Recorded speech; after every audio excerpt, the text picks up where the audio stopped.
Bismillah ar-Rahman ar-Rahim. Assalamu alaikum. My name is Ibrahim, and today what I'm going to be showing you is an example of a training module for teachers, for Islamic school teachers in particular, as part of their continuing education. So I'm just going to be covering some broad philosophical kind of concepts in this video. But first I just wanted to talk a little bit about why it's important to do this. First of all, continuing education in general for Muslims is, obligatory, and it is something that the Prophet recommended that we take at least one day in the week to do. But particularly in the case of Islamic school teachers, it's absolutely essential. And the reason for that is because they're the ones educating the next generation, right? So if you're an Islamic school teacher, and my sister is an Islamic school teacher, so I know quite well. I have an inside scoop into that kind of, the environment and let's just say prototypical examples of Islamic school teachers, right?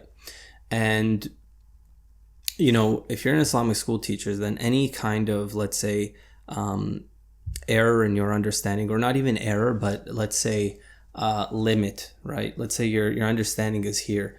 That kind of limitation is also going to affect the next generation, obviously, because you obviously can't teach more than what you yourself know. And so it becomes essential for Muslim teachers, for Islamic school teachers, to increase their Islamic knowledge in order to increase the quality of education, inshallah, for the next generation of students.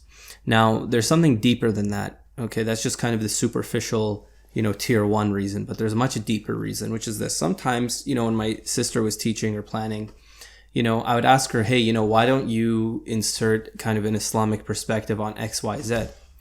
And she would tell me, she's like, look, that would be a great idea, but, I'm not even qualified to do that. I mean, where am I supposed to find the material to, create a lesson, to teach history from an Islamic perspective? How am I supposed to teach World War I from an Islamic perspective? I'm not qualified to do that. And basically, when she told me that, it occurred to me that a lot of our Islamic school teachers were trained in strictly secular institutions. They went to university and that's it, right? And so alhamdulillah, they're trained to teach, let's say, biology or history or whatever it is, but they haven't been given, I should say, they haven't been given any kind of formal instruction or any kind of insight into, their discipline from an Islamic perspective.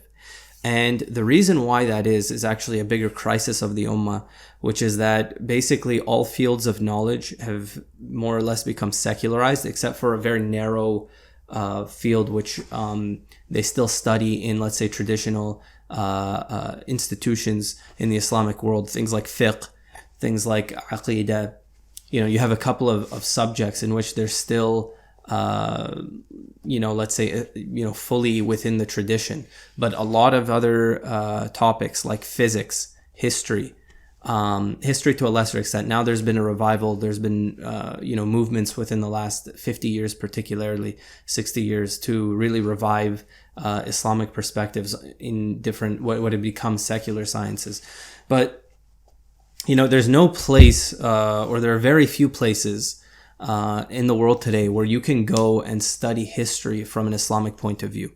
Okay, and so, or biology or physics or what have you. In fact, many people don't even know that there is such a thing as an Islamic point of view on physics. It's the mindset is, well, physics is physics. What do you mean an Islamic perspective on physics? And that's one of the things that we're going to be exploring today in this video, is the idea of philosophical presuppositions. That to some degree, that's right, physics is physics, right? But to a large degree, much more than what people, or at least when I was a student, when I was taught physics in high school, let's say, to a much greater degree than you realize, there are philosophical presuppositions slowly built into the worldview that's constructed as you're studying a particular science or subject. And so what we want to do here is, first of all, talk about on that philosophical level. And then inshallah, as we keep going, we're going to do our best to, as much work has been done in these different topics, because there's still a need at the highest level. Like I'm talking, the greatest minds of the ummah, great philosophers and thinkers, to really bridge the gap between our philosophical principles and these applied sciences like physics, biology, history, whatever it may be. So I hope so far I'm making sense. If not, inshallah, it's going to make more sense as we continue. But the basic idea at this point is Islamic school teachers need to be trained to teach what are now known as secular subjects from within the paradigm of an Islamic universe. Okay, that was a bit of a mouthful, but hopefully you get that idea. If not, again, once as we continue, inshallah, these things will become more clear. Okay, so let's begin with the very idea, what is knowledge?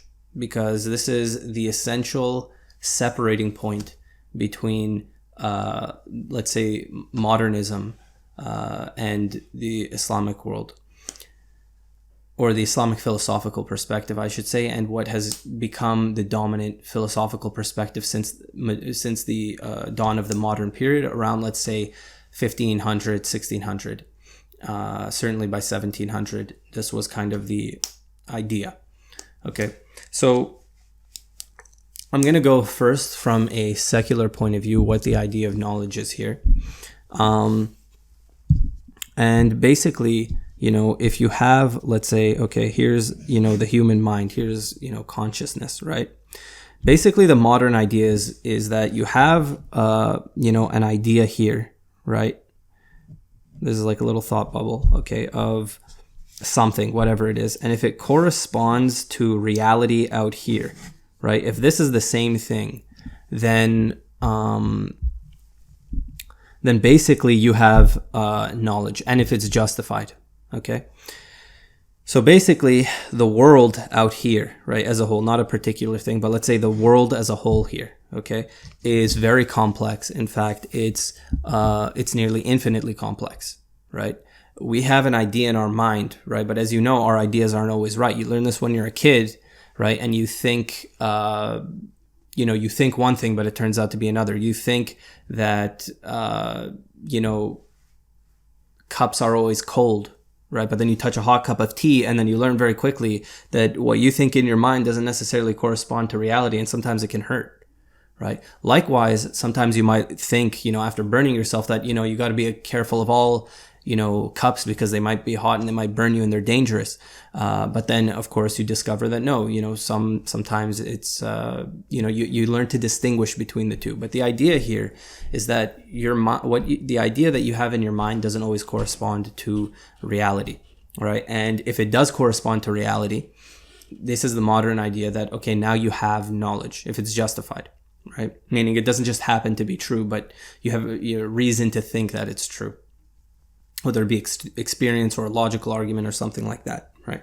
And for them, this is the limit of knowledge. That's all it is. Now,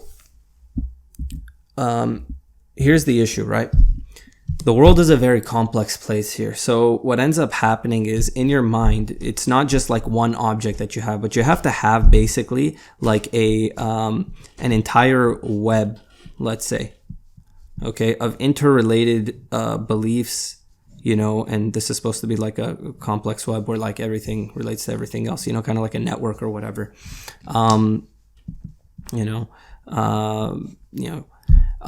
point is that, and this is like coming from your consciousness, that now you have a particular kind of web of beliefs or theories, a whole bunch of concepts that interrelate in your mind, and this is now supposed to model something in reality. Either if you have a theory of everything, the whole of reality is supposed to be captured by this, or, right, or at the very least, let's say you have a particular subject, let's say biology. So if you now understand all of the interrelated concepts in biology, you now understand something about the world here, basically called biology, which is like, let's say, the collection of, all of these different, animals or whatever, and you have a bunch of them. right? And this is biology out here. And by understanding the theory here, you now understand reality. Okay? And that's knowledge. You know it. If you do this and you do your undergrad, you do your master's, you can even go to PhD, you can even become, a researcher. You are now a biologist. You understand biology, and that's all there is to it. That's it. Now, from an Islamic point of view, this is part of knowledge, meaning this is one level of knowledge. There are levels of knowledge far beyond that, right? And the most basic, intuitive, let's say from an Islamic point of view, as Muslims know, Allah subhanahu wa ta'ala cannot be captured in the human mind, right? Because He's infinite. And we're finite. And so if God is infinite and our minds are finite, how can the finite capture the infinite? Well, the answer is it can't totally, right? It can't fully capture the infinite. So from an Islamic point of view, let's say quote unquote, out here, right? This is for the purpose, this kind of subject-object distinction where we have, like, let's say a subject here and we have the object here. Right, this is one way of looking at reality. I don't want to complicate this too much, but for simplicity's sake, let's say out here is Allah subhanahu wa ta'ala. Well, if you're telling me that to understand Allah subhanahu wa ta'ala, which I can't even, first of all, there's no form, so I can't even draw a box or whatever. But in order to understand Allah subhanahu wa ta'ala, all I need is a bunch of, nodes that interrelate in the right way, and I've understood the thing. Right, that's it. Okay, now I have knowledge of Allah subhanahu wa ta'ala, and look, here it is, and I can teach it, and that's all it is. Now, once again, this is from an Islamic point of view, this is a partial truth, right? Because we do have classes in, let's say, Aqidah. We do have things that we can definitely say about Allah subhanahu wa ta'ala and things that we know to be false. But nobody can say, right, from Islamic point of view, that yes, because I studied and I read, XYZ book, right, that now I have total and complete understanding of, I shouldn't say understanding because that word is tricky, but, I know Allah subhanahu wa ta'ala totally and completely in the same way that, I know physics. This is it. It's just a book. Allah subhanahu wa ta'ala is contained in, an Aqidah book. And that's all you need to know. Nobody can say that, right? The only book that you could perhaps say that about is the Quran. But again, the Quran is not, let's say, simply a bunch of interrelated concepts in a web like that, right? Its reality is far beyond that. It's a rope from the heavens to the earth, as Allah subhanahu wa ta'ala says in the Quran, right? It has a metaphysical reality, which we're very well aware of from a hadith, which tell us about how, the Quran will appear on the Day of Judgment, for example, that it has an actual metaphysical reality. So, there's a hadith of the Prophet, before I continue on to the Islamic perspective, where he says, somebody asks him, what is knowledge? And he says, to be silent. And then the man asks, then what? And then he said, to listen. Then the man said, then what? He said, to memorize / protect it. The word was hifd. Right, to do the hifd, to memorize and protect it, to preserve it. Then the man said, then what? He said, then to act on it. Then the man said, then what? He said, then to teach it. So that's a lot of steps, right? That's a lot of steps. Particularly the difference, right, is over here, and this is something that's lacking, right, is there's not necessarily a direct relation between, let's say, this conceptual framework or whatever, or any kind of action, right? So right away we see a kind of problem, because even if you have biology, it doesn't, in and of itself, it can relate to action, right? It can help you, for example, it can help you create medicine, let's say, but it doesn't have to, in a sense, right? It's, a person doesn't have to do anything with it in order to be considered knowledgeable in that field, if that makes sense. It's kind of like that idea of just like, the armchair, academician. That's kind of become a pervasive idea in our culture. You just have some professor who's like pontificating, right? And doesn't mean anything. Ilm from an Islamic point of view can't be like that, right? It has to be transformative in your very field of being, in your actual experience of the world. That's ilm. Okay. And so, from an Islamic point of view, right, this one level of knowledge here is called, let's say, the conceptual rational level of knowledge. And it's an important level because we do also have a tradition of book studying within Islam, and it's very important. We know it's very recommended. The Prophet ﷺ, told people to, he encouraged literacy among men and women, right? So there was a very heavy emphasis on writing down the hadith and writing down the Quran and this kind of thing. Or writing down what they, the Prophet instructed the companions to, write down what he said, and he freed captives of war on the basis that they would teach 10 Muslims how to read and write. So there's a very strong emphasis in the Islamic tradition on, this stuff here. This isn't arbitrary, and I'm not trying to denigrate it, right? But it's not the whole of knowledge, and we're going to see in a second why it's particularly problematic even on its own level. Meaning even biology, let's say here, on this level is problematic from an Islamic point of view. So this next form of knowledge is what we're going to call, it has many names. It goes by, ma'rifah. We can call it spiritual knowledge. We can call it phenomenological.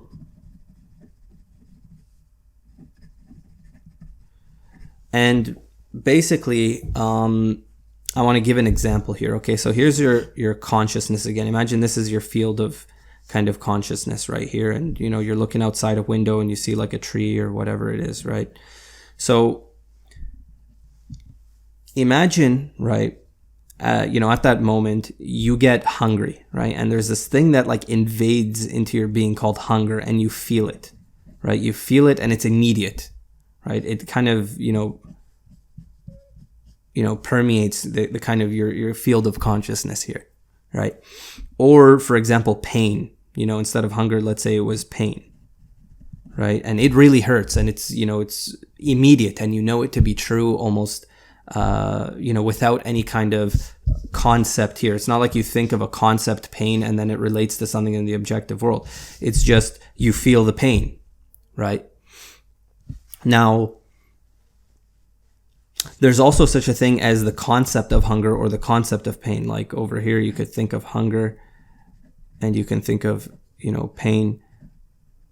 So if, for example, I told you, Ahmed was hungry, right? You can like imagine in your mind, this guy over here, Ahmed, and, he's hungry, that's like his belly rumbling, and, look, here he is. He's hungry. But imagining Ahmed being hungry isn't the same thing as you being hungry. Imagining Ahmed being hungry is like, similar to, any of this kind of stuff. It's similar to, let's say, imagining a dragon or something like that, some kind of, dragon. I'm not going to try to draw a dragon. As you can see, drawing is not necessarily my strong suit, right? If you imagine a dragon, right, it's just your imagination. It's a concept, right, akin to these other things, right? But feeling hunger, feeling pain is totally different than imagining or conceptualizing, let's say, a particular, a particular concept or a particular, idea. Right? They're two different things. I'm hoping you're understanding now the difference between the concept of hunger, which you could imagine Ahmed or Billy or whoever else being hungry, and actually feeling hungry, or even imagining yourself being hungry in, a day or something like that. If you were in the desert without food, you could imagine, what would it be like, right? But it's different than actually feeling the hunger. Okay. So this kind of feeling the hunger or the feeling pain or feeling happiness or whatever it is, this is a form of what's called immediate knowledge. Okay, and the reason why it's called immediate knowledge is not because it happens quickly, although that might be one understanding. It's actually because it's without mediation. Without mediation. In other words, the knowledge over here, right? Let's say you're over here and you're studying biology. What's happening is you have objective reality being mediated through concepts to your mind.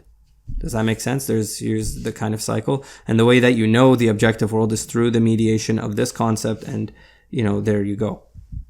Right?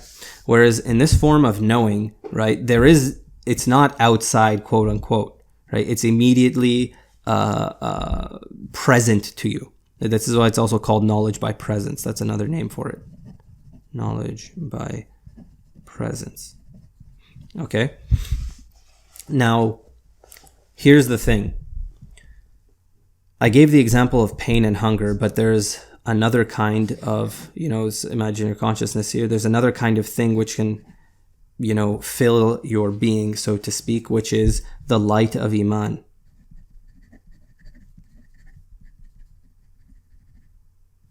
Okay? And another kind of thing are knowledge of the names of God.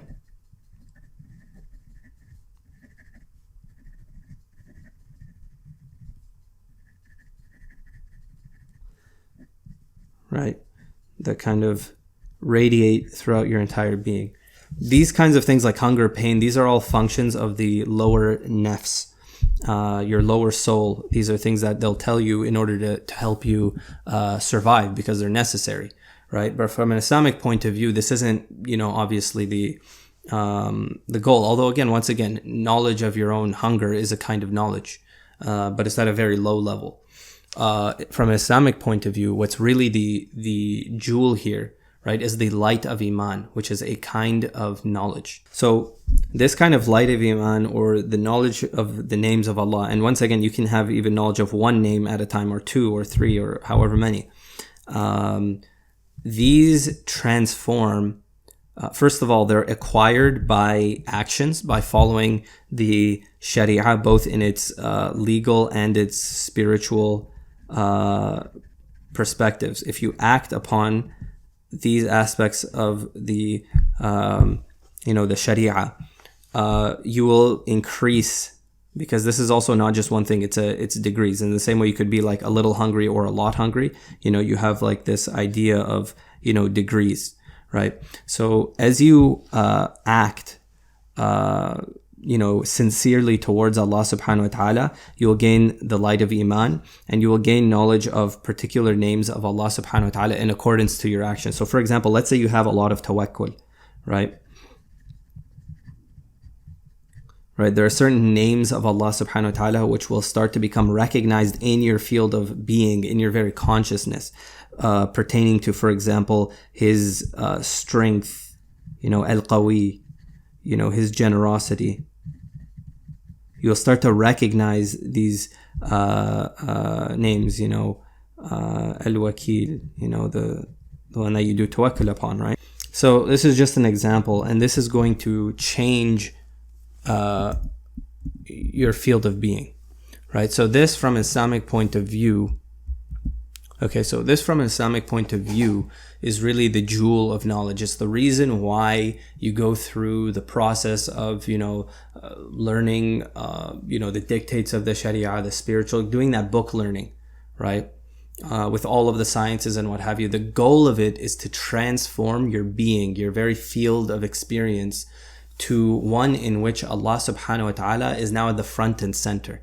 Right? He's not only at the front and center of your let's say rational mind, where you're thinking of Him all the time, because that's not possible, because of the fact that your mind is limited and needs to be occupied with certain things. Like for example, if I come and give you a hard mathematical problem, your mind has to give, almost its complete focus, if not its complete focus, to that task in order to accomplish it. But what can always remember Allah subhanahu wa ta'ala is the heart, right? And that's part of this field of being here, right? The heart is part of this field of being, just in the same way that your eyes and your ears and whatever, like let's say you're here and you're listening to this now, it kind of comes into your field of being. You're seeing a computer screen, it goes into your field of being. Likewise, your heart gives input into this field of being, and it It informs your heart of desires of, love either of this world or of Allah subhanahu wa ta'ala, and these kinds of things. So by purifying your heart, Allah subhanahu wa ta'ala will insert that light within your heart and change your field of being, your very experience of reality. And again, this is 2 degrees, right? This sounds like, something really high up there, like it's far, like, oh my gosh. But in fact, if you're, let's say, a practicing Muslim who's just praying regularly, you've already experienced this. Or if you've had even one kind of spiritual moment in your life, you've experienced this to some degree, right? And that includes, inshallah, the most of us, right? So again, think of it in terms of degrees. Obviously, as you go higher, there's a qualitative difference, like being a wali of Allah subhanahu wa ta'ala. May Allah grant us all that, that maqam, that status, and especially for the next generation. So obviously, the awliya of Allah, this is qualitatively, a lot different, because their degree is so much higher than the rest of us that, it totally transforms their mode of being. Now, okay, I just kind of gave a broad overview. Inshallah, this is a topic I'm going to explain more. Each of these I'm going to explain more in depth. Right now, I'm just trying to give broad strokes here to understand the general thing. If you don't understand the specifics of what I'm trying to get across, that's okay. Inshallah, it'll come. As well as with more, let's say, proofs from texts, from the Quran, from, these kinds of things. Although I will give one right now. For example, regarding this stuff, there's the ayah, إِنَّمَا يَخْشَى اللَّهُ مِنْ عِبَادِهِ الْعُلَمَاءِ. عفوا. إِنَّمَا يَخْشَى اللَّهَ مِنْ عِبَادِهِ الْعُلَمَاءِ. So that ayah says very clearly, only the ulama, the people of knowledge, okay, have khushu' of Allah. Now, first of all, khushu', does khushu',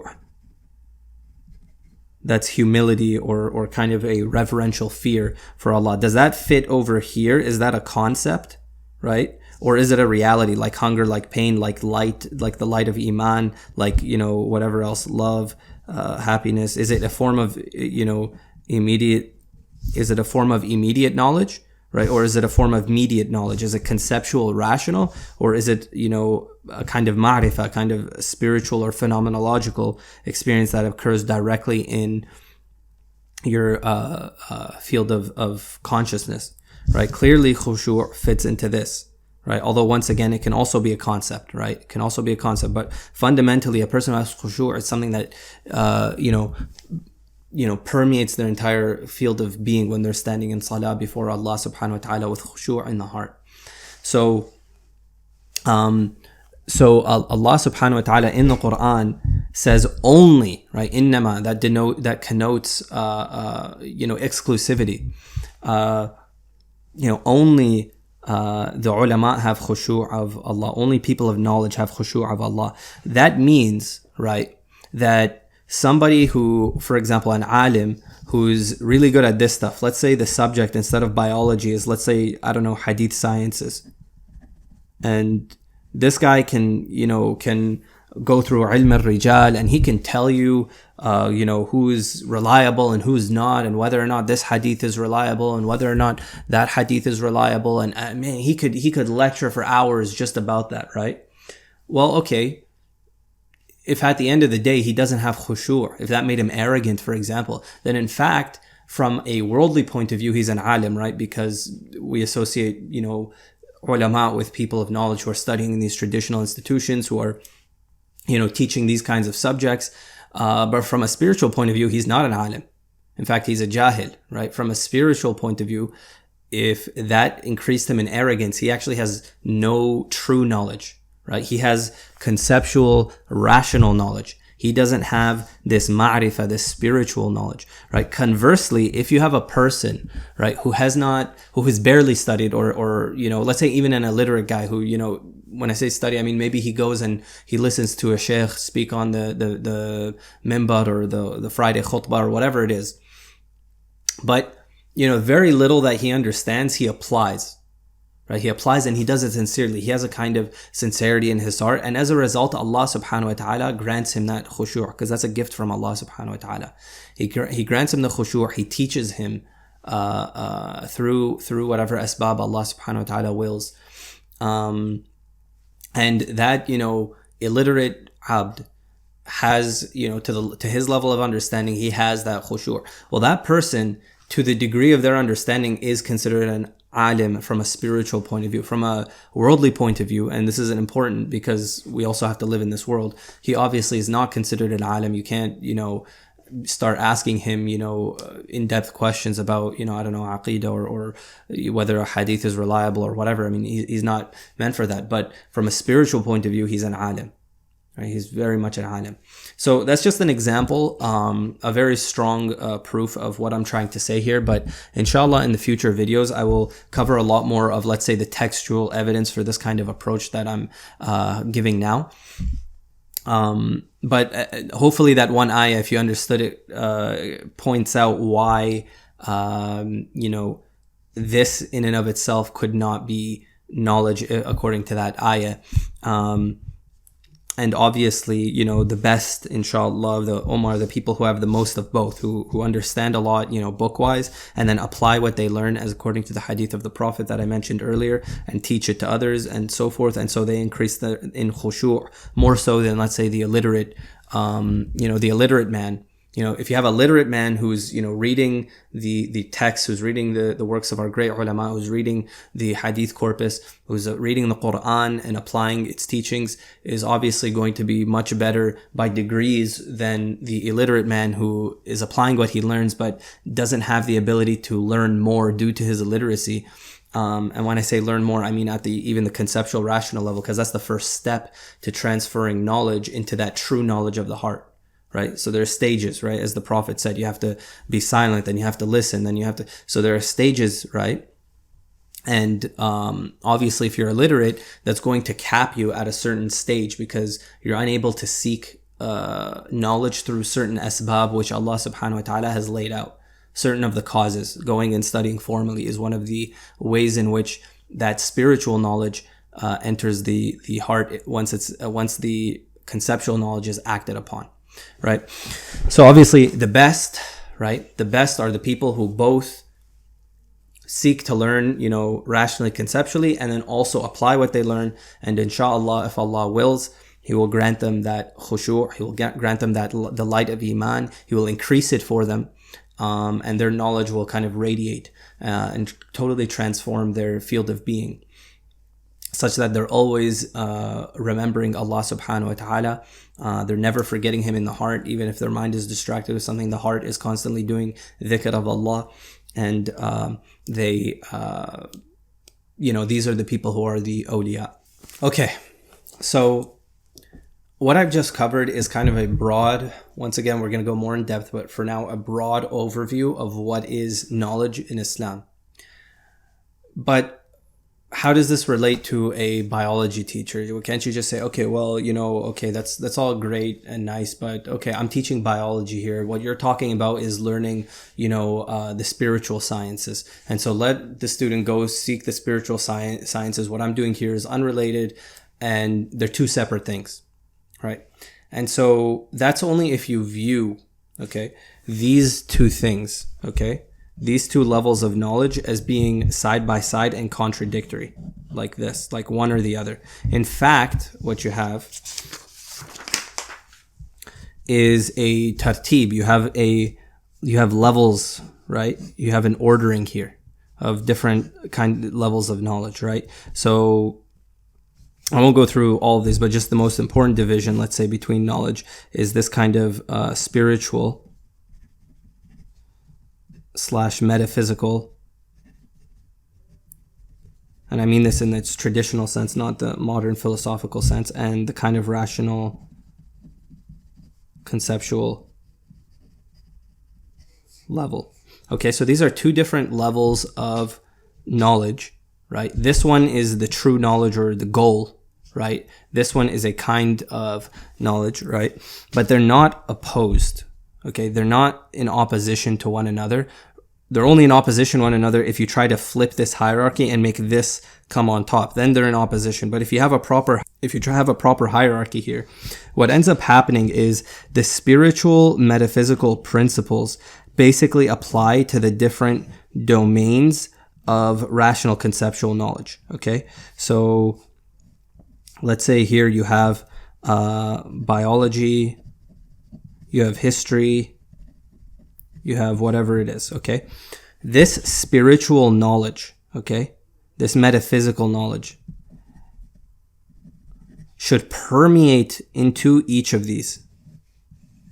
Okay, meaning as a person is learning history, it should actually increase even their spiritual knowledge, even without them having necessarily formally studied the spiritual sciences, because it should permeate it. And that's how it was in the classical Islamic period, was when people would write books about algebra or geometry or any of the sciences, right? They would, that kind of Islamic spiritual essence would permeate it. Right? Fundamentally, their worldview, their paradigm, and even their kind of experience of reality was permeated with Islam. Okay? And I mean that both rationally, conceptually, but also spiritually. You couldn't read a work of, history or of biology or of algebra in the classical Islamic period and not be reminded of Allah subhanahu wa ta'ala, and not see Allah subhanahu wa ta'ala's names, so to speak, permeating all of those sciences, to see them connected to Him, to not see them as something, oh, this is dunya and that's akhirah and whatever. Okay, well, Allah subhanahu wa ta'ala is Lord of the dunya and Lord of the akhirah, right? So you can't do this separation where it's like, oh, dunya, akhirah, and that's it. It's like, no, the dunya is connected to the akhirah. Dunya mazra'itul akhirah, right? As the hadith goes. So, Allah subhanahu wa ta'ala is, ilah in the sama, and He's ilah fil ard. And so knowledge must always be linked back to Allah subhanahu wa ta'ala, because true knowledge is, as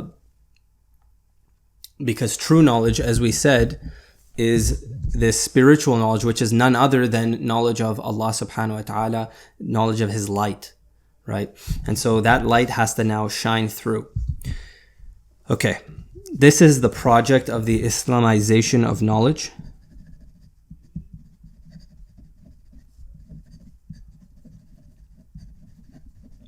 Okay. And this needs to happen by the greatest minds. Like, this connection here has to be done by the greatest minds of the ummah, our philosophers and so on and so forth. It's not something that we at Active Aql Inc., for example, or you as a teacher can simply do. You have to be like a grade A level genius to now be able to bring that Islamic perspective and marry it with any secular subject. And we need a huge intellectual effort by this ummah in the next 100 years. And when I say huge, I mean huge intellectual effort. This is one of the main obstacles, or one of the main challenges that our civilization and our deen is facing.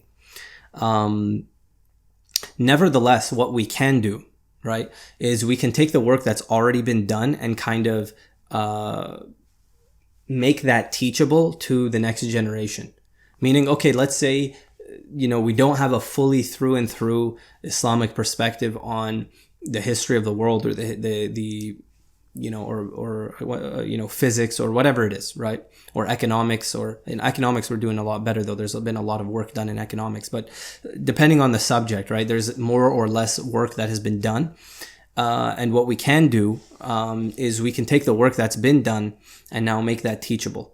Okay, and make that felt on, let's say, outside of Islamic circles, or I should say Islamic intellectual circles, to, let's say, the average Muslim high school student who's studying a subject, right? To at least put in a dash of that is better than nothing, and it will have an effect, inshallah.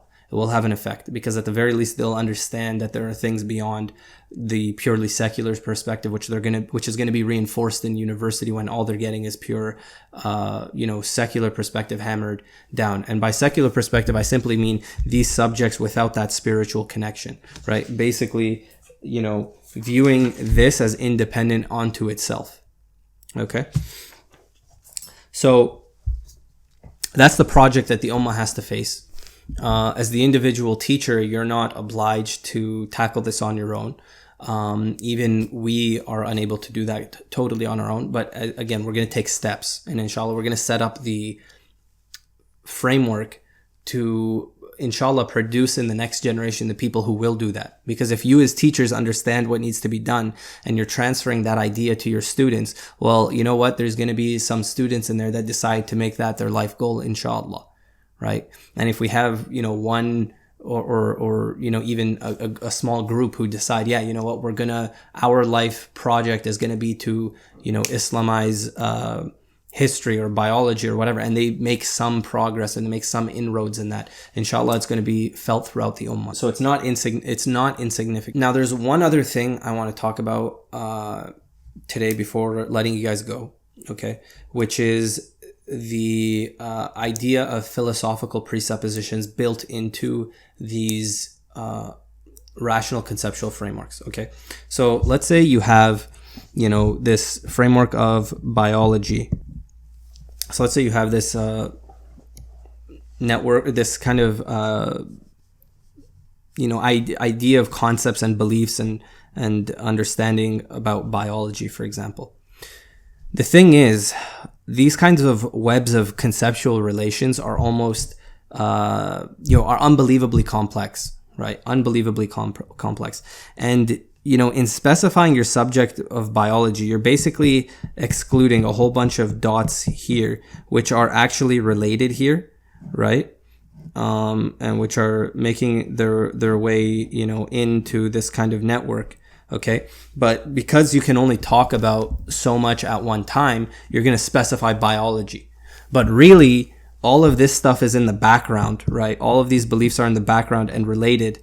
And these are what I'm calling philosophical presuppositions. Not only that, but actually, not all dots on this kind of web are created equal. What you have is a kind of, once again, a tartib, an ordering of knowledge, okay, or of this web, of these webs of interrelated beliefs, which at the rational conceptual level, so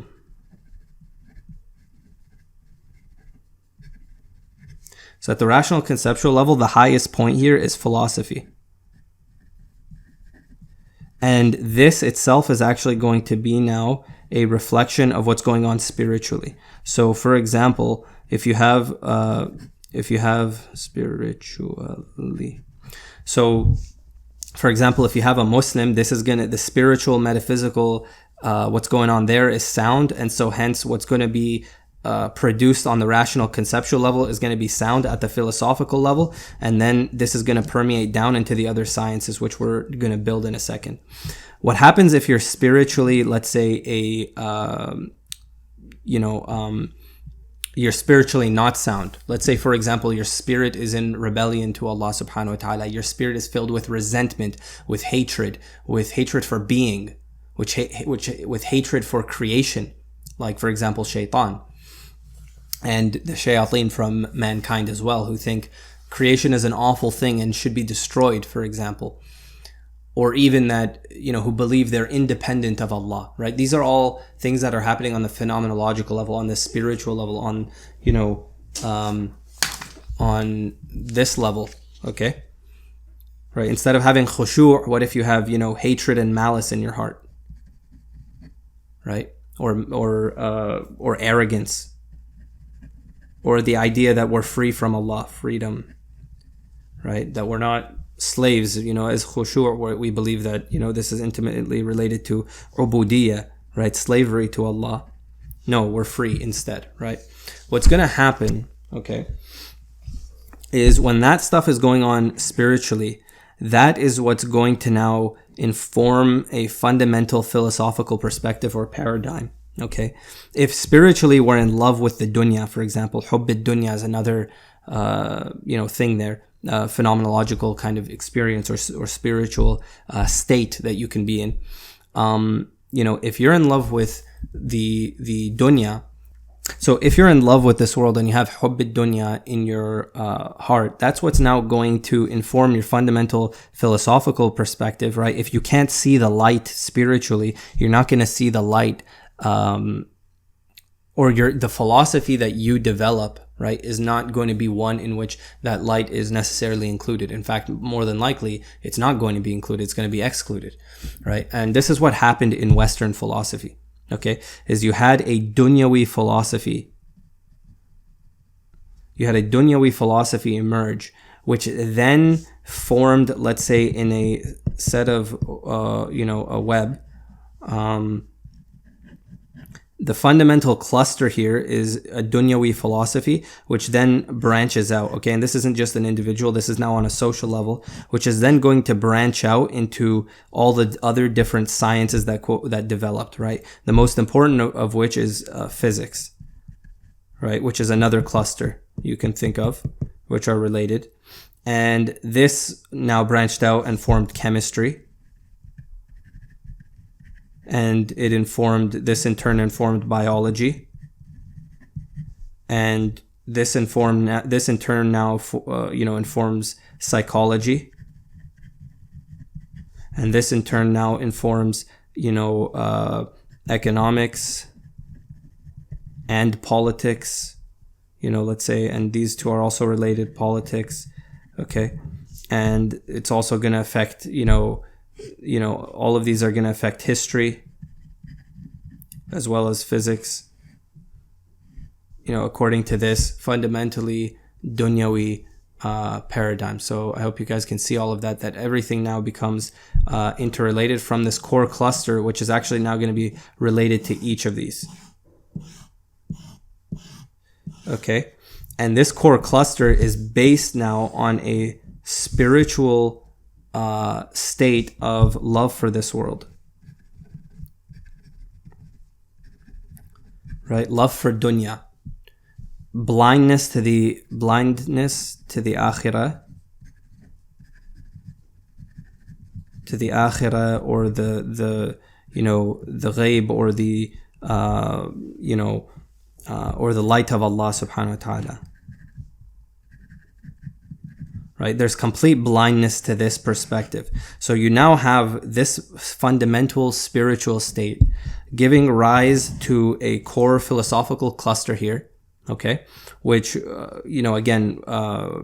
developed over centuries and was refined, and there's massive disagreement here, but there's a core reflection of this blindness to the akhirah, the blindness to the light of Allah in there. There's a core love for the dunya. There's a core materiality, right? There's a core materiality about that kind of, philosophy. And so this is now going to inform this, which is now going to permeate through all of the sciences which developed since the Enlightenment. Okay, so I hope you're getting an idea just how deep and serious the problem is.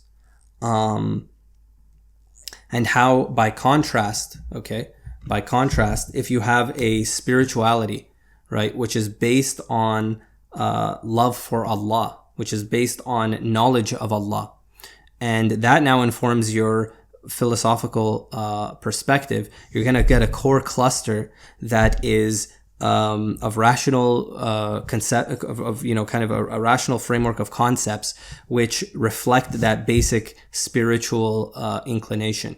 In other words, you're going to get a philosophy which is purely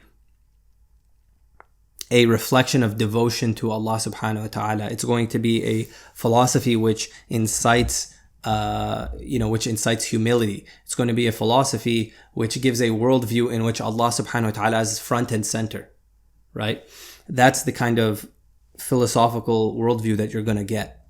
And based on this philosophy, you're going to derive a physics, a chemistry, a biology, a psychology, an economics, a politics, a history, all interrelated with one another and all based on this fundamental cluster, which is going to be based on that fundamental spirit, and that is the spirit of Iman. And that is what we're going to accomplish. That would accomplish this. Going from the spiritual to biological, to have it permeated, you also need to permeate, let's say the fundamental philosophy here, which is the mother of all sciences from which these are going to be derived. And if you have the spiritual permeating this, and you have it permeating all of the other sciences, which are also related to one another. Okay? So I hope what I've said there made sense. If not, once again, inshallah, we will be going deeper into these, but hopefully that served as a good broad overview for you to understand kind of what the vision is, what's at stake. And I guess one last note is, so basically as a teacher, right, what we're going to be trying to do at Active Aqlink, and what you as a teacher want to do, is carry that fundamental Islamic spirit by having it yourself, by practicing the deen, and by that gaining that spiritual knowledge, because that's going to emanate in your character, as well as putting that into a rational conceptual framework, that kind of base spirit, or a rational conceptual framework that's related to that spirit, that's in munsajim, that's kind of in harmony with one another, right?